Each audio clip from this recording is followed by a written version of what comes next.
Teaching exam study. दोस्तों CTET के exam के लिए बहुत ही इम्पॉर्टेंट सीडीपी के यानी चाइल्ड डेवलपमेंट एंड पेडागोजी के ऐसे 100 प्रश्नों का हम डिस्कस करेंगे आपके साथ, जो कि आने वाली परीक्षाओं के लिए काफ़ी इम्पॉर्टेंट है। अगर ये आप पूरे 20 मिनट की वीडियो देख लेते हैं तो आप एग्ज़ाम में बनने वाले बहुत सारे प्रश्नों को हल कर पाएंगे। तो उम्मीद करता हूँ कि वीडियो आप पूरी देखें ताकि आप सीटेट की परीक्षाओं में चाइल्ड डेवलपमेंट एंड पेडागोजी के प्रश्नों को ईजी ही वे में हल कर पाएंगे। तो ये प्रश्न जो है रिपीटेड टाइम पूछी गई प्रश्न है, तो वीडियो को पूरा देखें। पहला प्रश्न है कि मानसिक विकास से हम बात करते हैं कि पियाजे की जो संज्ञानात्मक विकास है कि किस तरह घटित होने वाली बताया जा गया है। तो इसका सही उत्तर हो जाएगा सी, यानी कि चार गुणात्मक रूप से विभिन्न अवस्थाएं हैं। और जैसा कि आप लोगों को पता है कि इन 4 अवस्थाओं से रिपीटेड टाइम प्रश्न पूछी जाती है, जिसमें संवेदी पेशी अवस्था जन्म से 2 वर्ष की अवधि होती है, पूर्व संक्रियात्मक अवस्था जो होती है 2 से 7 वर्ष की अवधि होती है, मूर्त संक्रियात्मक अवस्था जो होती है 7 से 11 वर्ष की अवधि की होती है, और अमूर्त संक्रियात्मक अवस्था जो होती है वो 11 वर्ष से ऊपर की अवस्था को कहा जाता है। तो ये काफ़ी इंपॉर्टेंट प्रश्न है। दूसरा प्रश्न है कि रमा ने अपने भाई ताहिर के साथ मतलबी तरीके से व्यवहार किया। अगले दिन ताहिर बीमार हो गया। रमा ने निष्कर्ष निकाला कि उसने अपने भाई को बीमार कर दिया। तो पियाजे के अनुसार रमा संज्ञानात्मक विकास के किस चरण में है? तो इसका सही उत्तर हो जाएगा डी, यानी कि पूर्व संक्रियात्मक अवस्था में है। और जैसा कि आप लोगों को पता है कि पियाजे के अनुसार जो पूर्व संक्रियात्मक अवस्था की जो अवधि होती है वो 2 से 7 वर्ष की अवधि को कहा जाता है। इसमें बच्चों में केस एंड इफेक्ट का प्रदर्शन करने लगता है। अगला प्रश्न है प्रश्न संख्या 112 कि पियाजे के अनुसार निम्नलिखित में से कौन सा समायोजन का उदाहरण है? तो सही उत्तर हो जाएगा इसमें या तो बी और या तो सी, यानी कि बच्चा परिचित वस्तु के लिए नया शब्द सीखता है, वहीं एक बच्चा महसूस करता है कि कुत्ता और बिल्ली दोनों ही जानवर हैं। तो इसमें आप व्याख्या से चीज़ों को समझ कर पाएंगे कि पियाजे के विकासात्मक मनोविज्ञान में समायोजन यानी अकोमोडेशंस का अर्थ है कि जब बच्चे अपनी मौजूदा मानसिक संरचनाओं यानी स्कीमास को नई जानकारी के अनुसार बदलते हैं या नया स्कीमा बनाते हैं, तब यह होता है कि जब नई जानकारी मौजूदा स्कीम में फिट नहीं होती। तो दिए गए विकल्पों में से एक बच्चा महसूस करता है कि कुत्ता और बिल्ली दोनों जानवर हैं, और यह आत्मसात्करण यानी एसिमिलेशन का उदाहरण है। आपको एग्जाम में एकोमोडेशन, एसिमिलेशन, स्कीमा के रिपीटेड टाइम प्रश्न पूछी जाएगी, खास करके सीटेट के एग्जाम में, तो आप चीज़ों को समझ पाएंगे।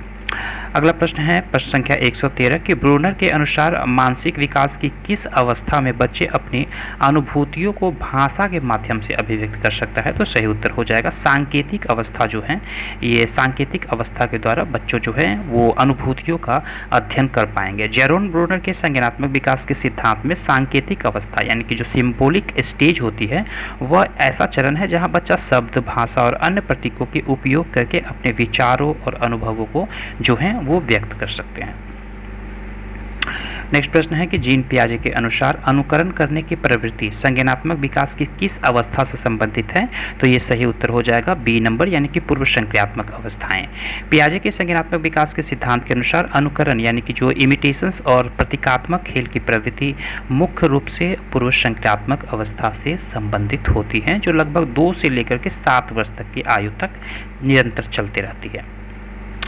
प्रश्न संख्या 115 है कि पियाजे के संज्ञानात्मक विकास के सिद्धांत के संबंध में संवेदी चालक अवस्था के 2 महत्वपूर्ण संज्ञानात्मक विकास के मील के पत्थर हैं। तो इसका सही उत्तर हो जाएगा सी नंबर, एक तो वस्तु स्थायित्व का रहता है और एक स्थितित स्थगित अनुसरण, यानी कि पियाजे के संज्ञानात्मक विकास के सिद्धांत ने संवेदी चालक अवस्था में 2 महत्वपूर्ण संज्ञानात्मक विकास को मील के पत्थर वस्तु स्थायित्व और स्थगित अनुसरण यानी ऑब्जेक्ट परमानेंस और डेफर्ड इमिटेशंस को महत्वपूर्ण स्थान दिया है।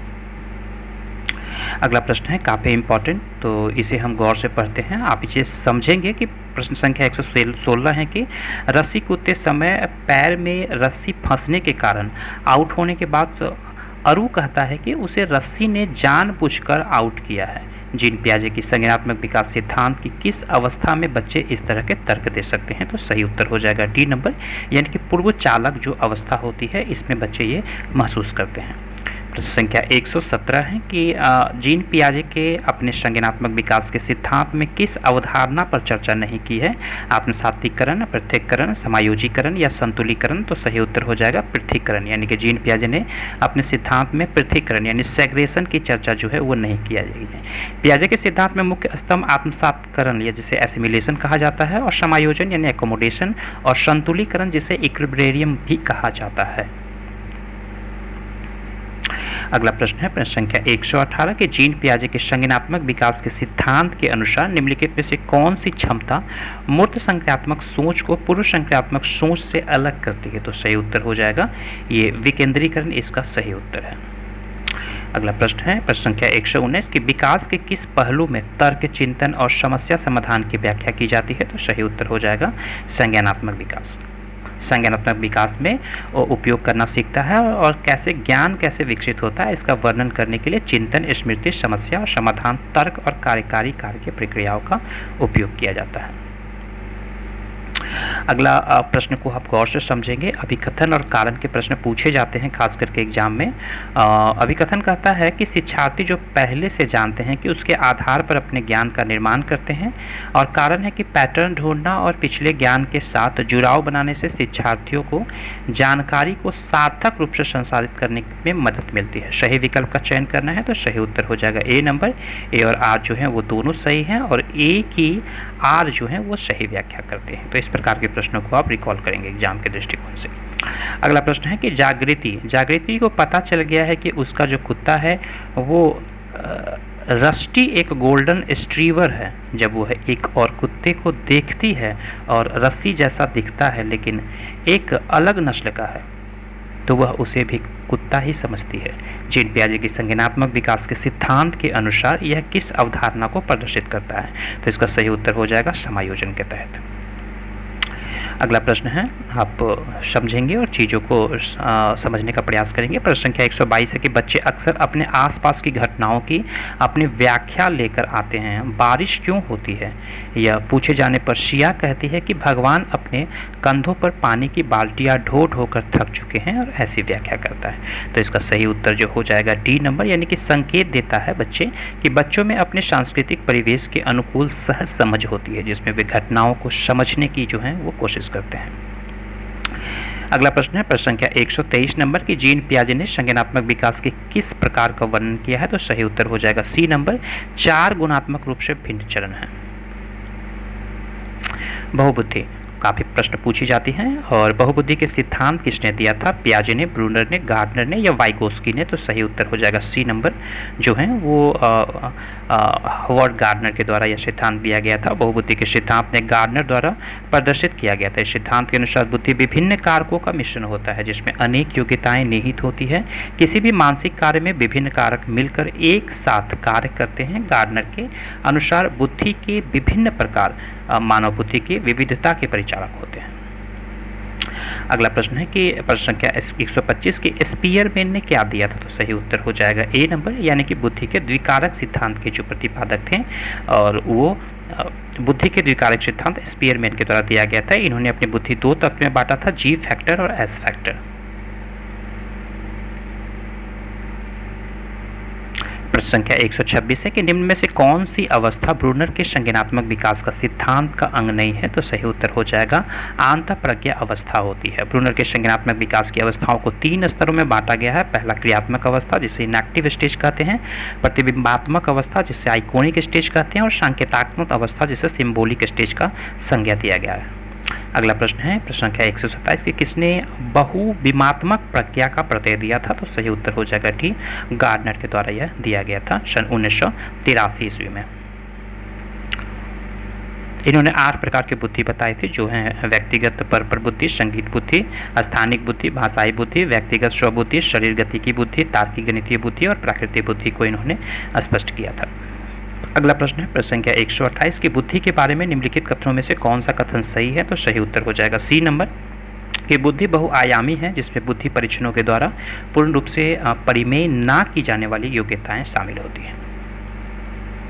अगला प्रश्न है, प्रश्न संख्या काफ़ी इंपॉर्टेंट है कि एकाधिकार बुद्धि का सिद्धांत क्या कहता है, तो इसका सही उत्तर हो जाएगा बी नंबर, यानी कि एकाधिकार बुद्धिमान का सिद्धांत यह कहता है कि बुद्धि कई प्रकार के हो सकते हैं।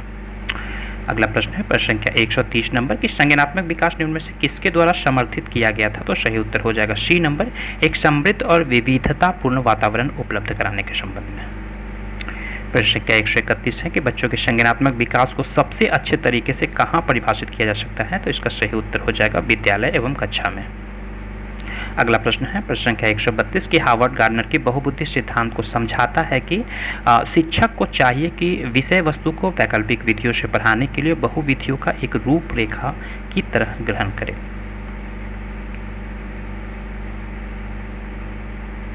अगला प्रश्न है, प्रश्न संख्या 134 नंबर की कक्षा अध्यापक ने राघव को अपनी कक्षा में अपने कीबोर्ड पर स्वयं द्वारा तैयार किया गया मधुर संगीत बजाते हुए देखा। कक्षा अध्यापक ने विचार किया कि राघव में क्या होगी, राघव में संगीतमय बुद्धि जो है वो उच्च स्तरीय पर है। प्रश्न संख्या 135 है कि एक शिक्षिका अपने शिक्षार्थियों को विभिन्न अधिगम शैलियों को संतुष्ट करने के लिए विविधतापूर्ण कार्यों का उपयोग करती है। वह क्या कर रही है, गार्डनर के बहुबुद्धि सिद्धांत से प्रभावित है। प्रश्न संख्या 136 है कि ध्वनि संबंधी जागरूकता निम्नलिखित में से किस क्षमता से संबंधित होती है, तो सही उत्तर हो जाएगा ए नंबर, ध्वनि संरचना पर चिंतन करना इसमें हेरफेर करने के बराबर होती है। अगला प्रश्न है कि निम्नलिखित में से कौन सा स्टर्नबर्ग का बुद्धि के त्रिस्तरीय सिद्धांत का प्रतिपादक है, व्यवहारिक बुद्धि, प्रायोगिक बुद्धि, संसाधनपूर्ण बुद्धि या सहयोग की नैतिकता, तो इसका सही उत्तर हो जाएगा ए नंबर, यानी व्यवहारिक बुद्धि। प्रश्न संख्या 138 है कि निम्नलिखित में से कौन सा आलोचनात्मक दृष्टिकोण बहुबुद्धि सिद्धांत यानी थ्योरी ऑफ मल्टीपल इंटेलिजेंस से संबंधित नहीं है, तो सही उत्तर हो जाएगा सी नंबर, प्रतिभाशाली विद्यार्थी प्रायः एक क्षेत्र में ही अपना विशिष्टता प्रदर्शित करती है, ये गलत है। अगला प्रश्न है, इनमें से कौन सा त्रितंत्रीय सिद्धांत में व्यवहारिक बुद्धि का अभिप्राय नहीं है, तो इसका सही उत्तर हो जाएगा बी नंबर, केवल अपने विषय में व्यवहारिक रूप से विचार करना। अगला प्रश्न है, प्रश्न संख्या 140 कि संप्रदाय निर्माण का प्रथम सोपान क्या है, तो सही उत्तर हो जाएगा प्रत्यक्षीकरण।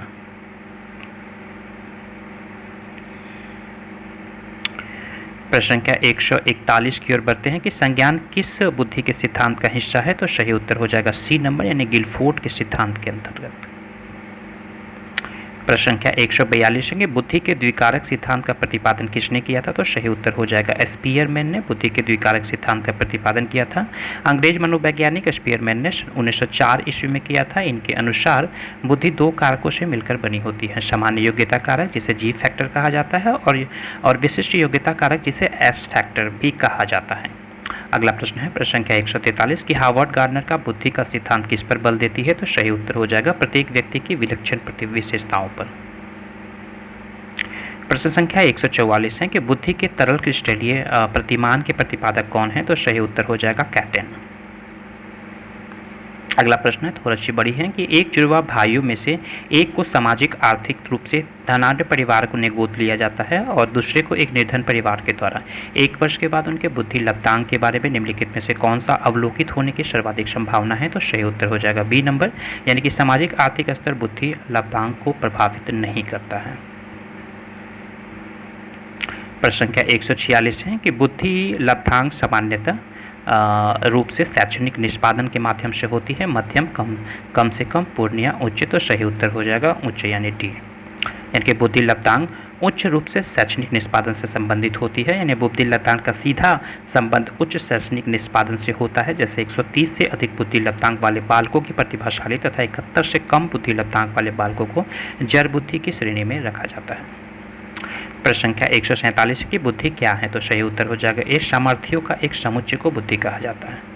अगला प्रश्न है, प्रश्न संख्या 148 की भाटिया बैटरी का प्रयोग निम्न में से किसके परीक्षण हेतु किया गया था, तो सही उत्तर हो जाएगा बुद्धि के परीक्षण के लिए। अगला प्रश्न है कि बिने साइमन परीक्षण द्वारा मापन किया जाता है, क्या मापन किया जाता है, बिने साइमन परीक्षण के द्वारा विशिष्ट बुद्धि का मापन किया जाता है। अगला प्रश्न 150 है कि मानसिक आयु का प्रत्यय का सर्वर्थन किसने किया था, तो सही उत्तर हो जाएगा डी नंबर, बिने साइमन ने। प्रश्न संख्या 151 है कि 8 वर्ष की सुधीर की मानसिक आयु 10 वर्ष है, उसकी बुद्धि लब्धांक कितनी होनी चाहिए, तो सही उत्तर हो जाएगा 125। फॉर्मूला है मानसिक आयु बटे वास्तविक आयु को मल्टीप्लाई 100 से करेंगे तो उत्तर हमारे पास 125 आता है।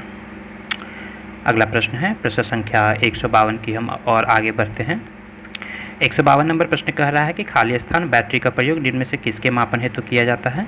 तो इसका जो सही उत्तर हो जाएगा सी नंबर, यानी कि बुद्धि के मापन के लिए, बुद्धि बैटरी का प्रयोग जो किया जाता है वो बुद्धि के मापन के लिए किया जाता है। तो आप इसे रिकॉल करेंगे। अगला प्रश्न है प्रश्न संख्या 153 नंबर कि टर्मन के अनुसार 90 से 100 बुद्धि लब्धि के पर बालक माना जाता है। तो सही उत्तर हो जाएगा बी नंबर, यानी कि सामान्य बुद्धि। टर्मन ने बुद्धि लब्धि का वर्गीकरण निम्न रूप से किया था, इसे आप देख लेंगे, काफ़ी इंपॉर्टेंट है एग्जाम के लिए।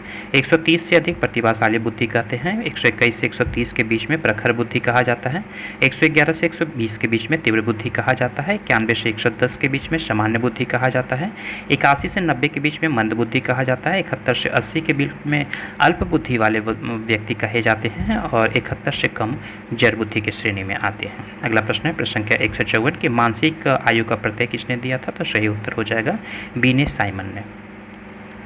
और ये फॉर्मूला है कि बुद्धि लब्धि इक्वल टू मानसिक आयु बट्टे तैथिक आय को मल्टीप्लाई कर देंगे 100 से, यानी कि मेंटल एज MA बट्टे CA यानी क्रोनोलॉजिकल एज को मल्टीप्लाई करते हैं 100 से, तो बुद्धि लब्धि आ जाती है। बुद्धि लब्धि निकालने का जो सूत्र है एक बार पुनः देख लेंगे, सी नंबर मानसिक आयु बट्टे वास्तविक आयु को मल्टीप्लाई करेंगे 100 से, तो हमारे पास बुद्धि लब्धि आ जाएगा। एक हम उदाहरण देते हैं कि अस्टर्न कोहलमान ने सन 1912 ईस्वी में बुद्धि लब्धि, जिसे संक्षेप में IQ कहते हैं, प्रतिपादन किया था। IQ इक्वल टू मानसिक आयु जिसे MA कहा जाता है, और वास्तविक आयु को डिवाइड करते हैं, को मल्टीप्लाई करते हैं 100 से। अगला प्रश्न हम देखते हैं, काफ़ी इंपॉर्टेंट, कि 12 से 16 वर्ष के बच्चों के लिए हिंदी में डॉक्टर S जलोटा ने कौन से परीक्षण प्रतिपादित किया था। तो सही उत्तर हो जाएगा बी नंबर, साधारण मानसिक योग्यता परीक्षण। प्रश्न संख्या 157 है कि स्टैनफोर्ड बीने परीक्षण का मापन करता है किस चीज़ का। तो बुद्धि का मापन करता है। अगला प्रश्न है कि 16 वर्षीय बच्चा बुद्धि लब्धि का परीक्षण में 75 अंक प्राप्त करता है, तो उसकी मानसिक आयु कितनी होनी चाहिए। तो मानसिक आयु उसकी 12 होगी। आइए इसे एक फॉर्मूला के माध्यम से हम समझने का प्रयास करते हैं। जैसे कि बुद्धि लब्धि का जो सूत्र होता है वो बुद्धि लब्धि इक्वल टू, यानी कि IQ इक्वल टू मानसिक आयु बट्टे वास्तविक आयु को गुना कर देते हैं 100 से। यहाँ बुद्धि लब्धांक 75 आया है, मान लिया मानसिक आयु x होगा, वास्तविक आयु 16 है, तो 75 बट्टे x/16 को मल्टीप्लाई करेंगे 100 से, तो हमारे पास 12 आता है। तो बच्चे की जो IQ लेवल है वो 12 है। मानसिक आयु उसकी जो है वो 12 वर्ष होगी। अगला है प्रश्न संख्या 159 कि किसने सबसे पहले बुद्धि परीक्षण का निर्माण किया था। तो सही उत्तर हो जाएगा एल्फ्रेड बीने ने। ये प्रश्न बार बार एग्जाम में पूछी जाती है, तो आप इसे रिकॉल ही कर लें। प्रथम बुद्धि परीक्षण एल्फ्रेड बीने के द्वारा विकसित किया गया था, और इन्हें बुद्धि परीक्षण के जन्मदाता के रूप में भी माना जाता है। अगला प्रश्न हम पियाजे से चलते हैं। पियाजे के संज्ञानात्मक यानी कॉग्निटिव डेवलपमेंट के चरणों के अनुसार इंद्रिय गामक यानी संवेदी प्रेरक जो अवस्था होती है वो किसके साथ संबंधित होता है। तो सही उत्तर होगा बी नंबर, यानी अनुकरण, स्मृति और मानसिक निरूपण के आधार पर ये तय किए जाते हैं। अगला प्रश्न है प्रश्न संख्या 161 कि पियाजे मुख्य रूप से किसके अध्ययन के लिए जाने जाते हैं। तो सही उत्तर हो जाएगा कॉग्निटिव डेवलपमेंट यानी संज्ञानात्मक विकास के बारे में वे जाने जाते हैं। अगला प्रश्न है कि पियाजे मुख्यतः खाली स्थान के क्षेत्र में योगदान के लिए जाने जाते हैं। तो सही उत्तर हो जाएगा संज्ञानात्मक विकास, यानी कि संवेदी गामक अवस्था 0 से 2 वर्ष, पूर्व संक्रियात्मक अवस्था 2 से 7 वर्ष, मूर्त संक्रियात्मक अवस्था 7 से 11 वर्ष और औपचारिक संक्रियात्मक अवस्था 11 से लेकर के 15 वर्षों तक की आयु को कहा जाता है पियाजे के अनुसार। पियाजे के अनुसार निम्नलिखित में से कौन सी अवस्था में बच्चा अमूर्त संकल्पनाओं के विषय में तार्किक चिंतन कर पाता है। तो सही उत्तर हो जाएगा औपचारिक संक्रियात्मक अवस्था, जो कि 12 वर्ष एवं उससे ऊपर की अवधि को माना जाता है। प्रश्न संख्या 164 है कि बच्चों के बौद्धिक विकास की 4 विशिष्ट अवस्थाओं की पहचान करें। तो सही उत्तर हो जाएगा इसमें पियाजे के द्वारा दिया गया था। प्रश्न संख्या 165 की ओर हम आगे बढ़ते हैं। मानसिक परिपक्वता की ऊंचाई को छूने के लिए प्रयत्नरत रहना संबंधित है। तो सही इसका उत्तर हो जाएगा ए नंबर, यानी कि किशोरावस्था। प्रश्न संख्या 166 कि किसने बहुबुद्धि सिद्धांत का प्रतिपादन किया था। तो सही उत्तर हो जाएगा बी नंबर, हॉवर्ड गार्डनर के द्वारा बहुबुद्धि सिद्धांत का प्रतिपादन किया गया था। बहुबुद्धि सिद्धांत को हॉवर्ड गार्डनर ने प्रतिपादित किया था, इन्होंने सन 1983 ईस्वी में दिया। इस सिद्धांत के द्वारा बुद्धि की अवधारणा यानी कॉन्सेप्ट को और अधिक शुद्धता से परिभाषित किया गया। इन्होंने बुद्धि को 7 प्रकार के बताए थे। अगला प्रश्न है अंतर व्यक्तिगत बुद्धि का प्रदर्शन करने वाले व्यवहार कौन से हैं? तो सही उत्तर हो जाएगा सी नंबर, मिलते जुलते संवेगों तथा उदासी में पछतावा में भेद कर पाना। अंतर व्यक्तिगत बौद्धिक क्षमता के मापन सामान्यतः क्रियाओं की भिन्नता से पता लगाया जा सकता है। यह क्षमता जन्म से होती है तथा आयु बढ़ने के साथ साथ इसकी क्षमता में क्या होती है? विकास होती है। प्रश्न संख्या 168 की बुद्धि के द्विखंड सिद्धांत का प्रतिपादन किसने दिया था? तो सही उत्तर हो जाएगा स्पीयरमैन के द्वारा। स्पीयरमैन के द्वारा सन 1904 ईस्वी में यह सिद्धांत दिया गया था। अगला प्रश्न है प्रश्न संख्या 169 की हार्वर्ड गार्डनर द्वारा निम्न में से एक को छोड़कर बाकी सभी बुद्धि के प्रकार बताए गए थे। तो सही उत्तर हो जाएगा सृजनात्मक।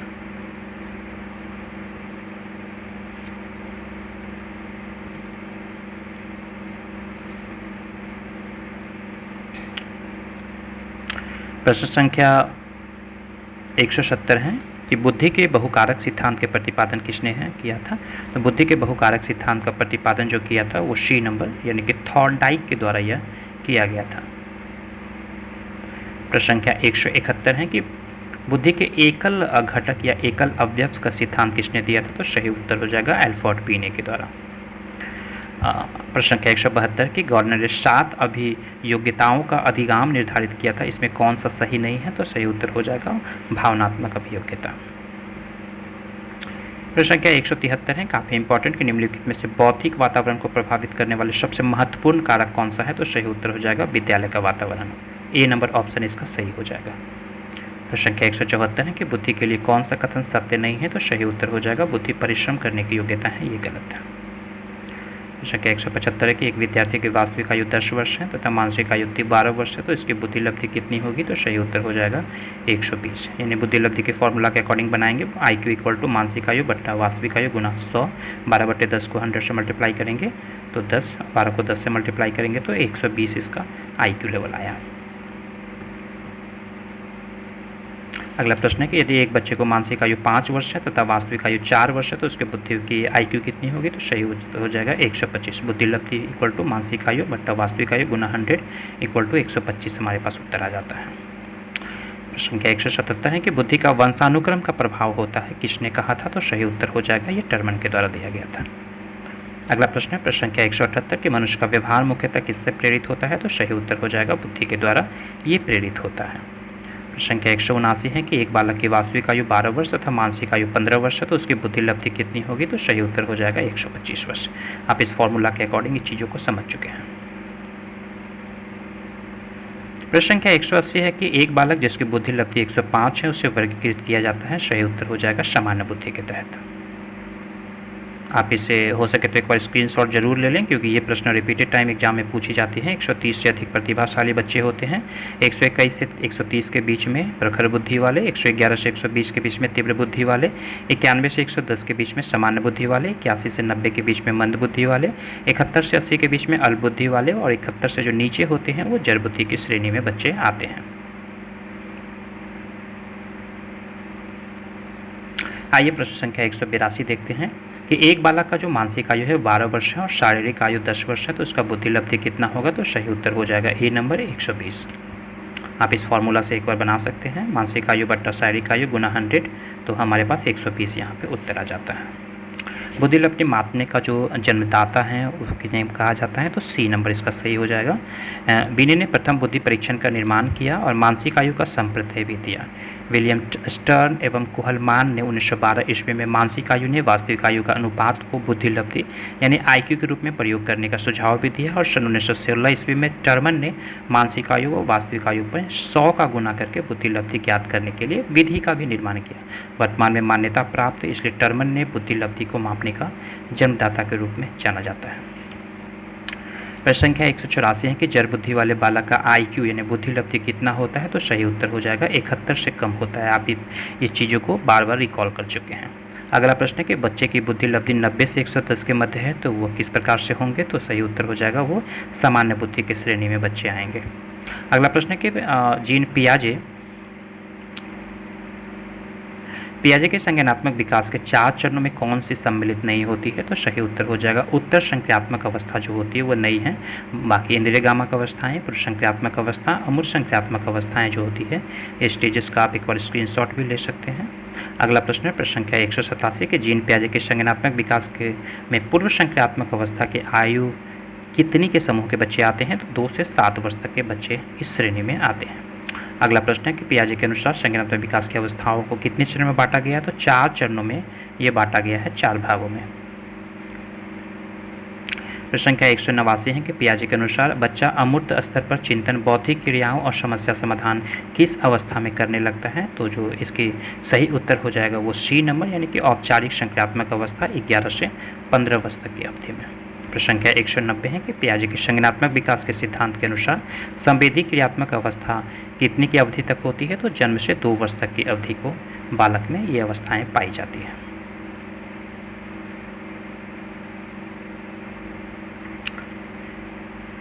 प्रश्न संख्या 191 है कि पियाजे की औपचारिक संक्रियात्मक अवस्था बालक की किस आयु अवधि तक मानी जाती है? तो सही उत्तर हो जाएगा 11 से 15 वर्ष तक की आयु। 192 उत्तर बाल्यावस्था में बालक भौतिक वस्तुओं के लिए किस आवश्यक तत्व में परिवर्तन समझने लगता है? तो सही उत्तर हो जाएगा द्रव्यमान, संख्या और क्षेत्र के क्षेत्र में। प्रश्न संख्या 193 है कि निम्नलिखित में से कौन सा बालक के मानसिक स्वास्थ्य पर प्रभाव डालने वाले कारक नहीं है? तो सही उत्तर हो जाएगा कक्षा में नींद आना। प्रश्न संख्या 194 है कि एक बालक की संज्ञानात्मक शक्तियाँ जैसे कि कल्पना शक्ति, बुद्धि, निर्णय लेने की क्षमता आदि का संबंध बालक के किस केंद्र से है? तो डी नंबर, मानसिक विकास से ये हो जाएंगे। प्रश्न संख्या 195 है कि मानसिक विकास को प्रभावित करने वाले कौन से कारक होंगे? तो उपरोक्त सभी, यानी वंशानुक्रम, परिवार की सामाजिक स्थिति और परिवार के वातावरण भी इसमें सम्मिलित होते हैं। प्रश्न संख्या 196 है संज्ञानात्मक विकास में बच्चों में संवेगों के संदर्भ में निम्नलिखित में से कौन सा कथन जो है वो सही नहीं है?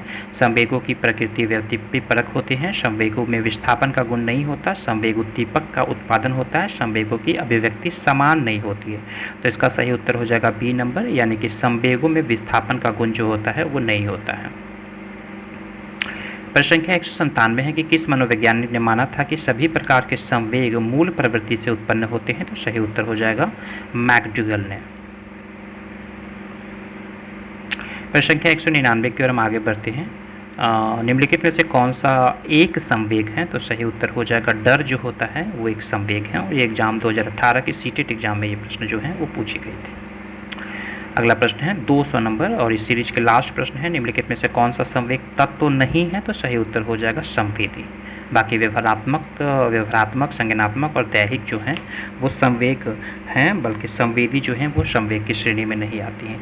तो ये कुछ एक 100 प्रश्न की सीरीज़ थी, और इस सीरीज के माध्यम से आप CDP के प्रश्नों को हल कर पाएंगे अगर इस प्रकार से प्रश्न एग्जाम में पूछे जाते हैं तो। वीडियो अच्छी लगी होगी तो चैनल को सब्सक्राइब जरूर कर लें। कमेंट बॉक्स में अगर कोई राय है तो ज़रूर मेंशन करें। वीडियो देखने के लिए धन्यवाद। Thank you very much.